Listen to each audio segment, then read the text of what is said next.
చూడాల్సిన అవసరం లేదు సార్. ఇలాంటి సినిమాలన్నీ వాళ్ళు తీస్తూ ఉంటారు, దాని గురించి వాళ్ళే చూసుకుంటూ ఉంటారు, వాళ్ళకి అవసరం లేదు. ఇందాక వివేక్ బాబు గారు ఏదో మాట్లాడుతూ జమ్మలమడిగి అంటే అయింది, ఏ ఊరో నాకైతే తెలియదు కానీ జమ్మలమడి కాన్స్టిట్యూన్సీలో ఏ రోజు కనపడలే. ఆయనకు తెలియాల్సింది ఏంటంటే ఈ ప్రజాస్వామ్యంలో ఏదో ఓట్లు ఒక్కరే వేసుకుంటారు, ఇలాంటివన్నీ వేసుకుంటారని ఏదో చెబుతా ఉంటే, మీ పార్ట్నర్ అయినటువంటి చంద్రబాబు నాయుడు గారి మనిషే బీటెక్ రవి అక్కడ పోటీ చేస్తా ఉన్నాడు. బీటెక్ రవిని లేకుంటే మీరు వచ్చి, మీకు ప్రపంచవ్యాప్తంగా అభిమానులు ఉన్నారు కదా, అక్కడ వచ్చి ఏజెంట్లుగా కూర్చొని ఎలక్షన్ జరుపుకోండి, ఎవరైనా వద్దన్నారా? ప్రతి గ్రామంలో ఎలక్షన్ ఏజెంట్లు ఉంటారు. ఏజెంట్ల తర్వాత అక్కడ ఉండే ఏదో ప్రజాస్వామ్యబద్ధంగానే ఎలక్షన్లు జరుగుతాయి. 40 సంవత్సరాలు గెలవలేక ఆడలేక మధ్యలేడు ఓడు అన్నట్టుగా ఇలాంటి వివేకం లేని వివేక బాబులు వచ్చి ఇలాంటి తప్పుడు మాటలు మాట్లాడతారు. బురద చల్లే కార్యక్రమం తప్ప వేరేది లేదు. ఏమన్నాడు పవన్ కళ్యాణ్ గారు 2019 ఎలక్షన్ల ముందర జగన్మోహన్ రెడ్డి గారు మంచి పరిపాలన చేస్తే నేను సినిమాలు తీసుకుంటా అన్నాడు. జగన్మోహన్ రెడ్డి గారు మంచి పరిపాలన చేశాడు కాబట్టి కదా 2-3 సినిమాల్లో నటించాడు. సినిమాల్లో నటించాడు అంటే జగన్మోహన్ రెడ్డి గారు మంచి పరిపాలన చేసినట్టే కదా. మళ్ళీ ఈ రోజు ఏదో కొత్తగా కొన్ని తప్పుడు మాటలు చెప్తా ఉన్నాడు. ఆయన ప్రజలు తీర్పేవాలి. అదే ఉండండి 2009లో ప్రజారాజ్యం పార్టీ పెట్టినప్పుడు ఏది పవన్ కళ్యాణ్ గారు ఆ యువరాజ్యం పార్టీ అధ్యక్షుడిగా ఉన్నాడు. ఎలక్షన్ తెలియదా? ఎలక్షన్ తెలియకుండానే వాళ్ళ అన్న ఎలక్షన్లలో పోటీ చేసి 19 స్థానాలు గెలిచాడా? ఇలాంటి మాటలు, లాజిక్ లేని మాటలు, తప్పుడు మాటలు, అబద్ధాల మాటలు టీవీల ముందు కూర్చున్నాం కాబట్టి మనం ఇష్టం వచ్చేట్టు మాట్లాడితే ఎలాగా? ఇలాంటి తప్పుడు ఏదైతే చంద్రబాబు నాయుడు గారు అధికారంలో ఉన్నప్పుడు లిక్కర్ స్కామ్ చేశాడు, ఏదైతే అంతకు ముందు కిరణ్ కుమార్ రెడ్డి గవర్నమెంట్ లో ఏదైతే ట్యాక్స్ ఉందో ఆ ట్యాక్స్ తీసేసి కొంతమంది ఏదైతే లిక్కర్ నడుపుతున్న వాళ్లకు మేలు చేసింది చంద్రబాబు నాయుడు, దాని మీద కేసు నడుస్తా ఉంది. అంత జగన్మోహన్ రెడ్డి గారు లిక్కర్ స్కామ్ ఇంకొకటో చేసి ఉంటే దాని మీద కేసులు వేయండి. ఇలా ఏదో మేము వస్తే పవన్ కళ్యాణ్ గారు ఏమంటారంటే మేము వస్తే గుడ్డలు తీసుకొడతాం. ప్రజలు అధికారం ఇచ్చేది ప్రజలకు సేవ చేయడానికి. మేము అధికారంలో ఉన్నాం, మేము పవన్ కళ్యాణ్ గుడ్డలు ఇప్పు తీసుకోవట్లేదే, లేకుంటే చంద్రబాబు నాయుడు గారిని గుడ్డలు ఇప్పు తీసుకోవట్లేదే. ఇలాంటి తప్పుడు మాటలను మాట్లాడేది మానుకోండి. ఎందుకనంటే ప్రజలు మనకు అధికారం ఇచ్చేది ప్రజలకు సేవ చేయడానికి. సేవకునిగా మనల్ని ఎమ్మెల్యేలుగా, ఎంపీలుగా, ముఖ్యమంత్రులుగా ఎన్నుకుంటారు తప్ప వాళ్ళ మీద అధికారం చెలాయించడానికో జులుం చెలాయించడానికో ఇలాంటివి కాదు.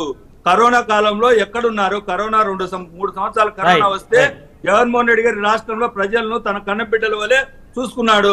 ఏదైతే కేంద్రం నుంచి చెప్తున్నారు కదా, కేంద్రం మీరు నువ్వు చెప్పింది కూడా చెప్తాను.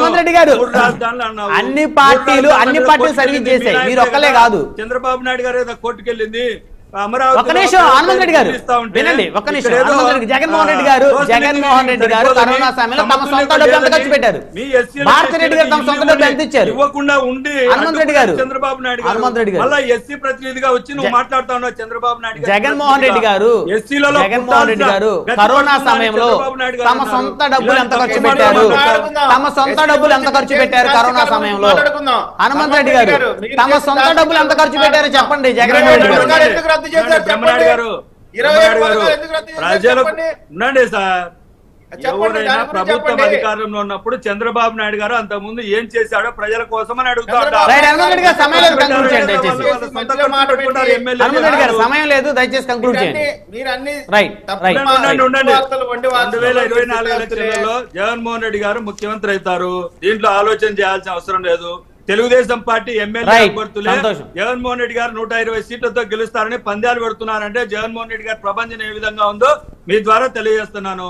ఏదో పిఠాపురంలో గెలుస్తాను తెలుగుదేశం పార్టీ ఎమ్మెల్యే అభ్యర్థులు జగన్మోహన్ రెడ్డి గారికి 105 సీట్లు వస్తాయని స్థానాల్లో పోటీ చేస్తామని 21 స్థానాలు తీసుకొని ఇంకా ఎమ్మెల్యే అభ్యర్థులు కూడా పెట్టుకోలేని దీనావస్థలో పవన్ కళ్యాణ్ గారు ఉండి మళ్ళా జగన్మోహన్ రెడ్డి గారి మీద మాట్లాడుతూ ఉన్నారు. అవాకులు చవాకులు పేలుతా ఉన్నారు. ఇలాంటివన్నీ ప్రజలు నమ్మే పరిస్థితి. హనుమంత్ రెడ్డి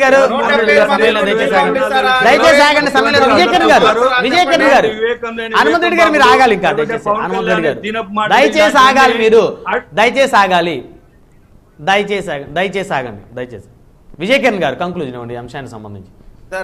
మొత్తానికి హనుమంత్ రెడ్డి గారు అసలు జగన్మోహన్ రెడ్డి గారు కరోనా సమయంలో ప్రజలందరూ ఆదుకున్నారనే ప్రతిపక్షాలు కనిపించలేదు అంటున్నారు. అవును, ప్యాలెస్ లో కూర్చొని ఆదుకొని ఉన్నట్టున్నారు. ఇప్పుడు పెన్షన్ల గురించి చెప్పారండి. పెన్షన్లకు సంబంధించి నిమ్మగడ్డ రమేష్ అనే అతను మాకేమి అనుకూలమైన వ్యక్తి కాదు. నిమ్మగడ్డ రమేష్ పూర్తిగా జగన్మోహన్ రెడ్డి గారికి అనుకూలమైన వ్యక్తి. ఆయన ఏ విధంగా ఎలక్షన్ పెట్టమంటే ఆ విధంగా పెట్టాడు. అధికార పార్టీకి 3 నెలల సమయం ఇచ్చాడు. ఏది లోకల్ కార్పొరేషన్ ఎలక్షన్స్ లో ఆయన ఇచ్చినటువంటి అవకాశాన్ని బట్టే వైఎస్ఆర్ కాంగ్రెస్ పార్టీ అన్ని కార్పొరేషన్ గెలవగలిగింది. ఒక్కొక్క వార్డులో 3,000 4,000 చొప్పున ఇళ్ల స్థలాలని అయ్యని ఇచ్చి మభ్య పెట్టారు.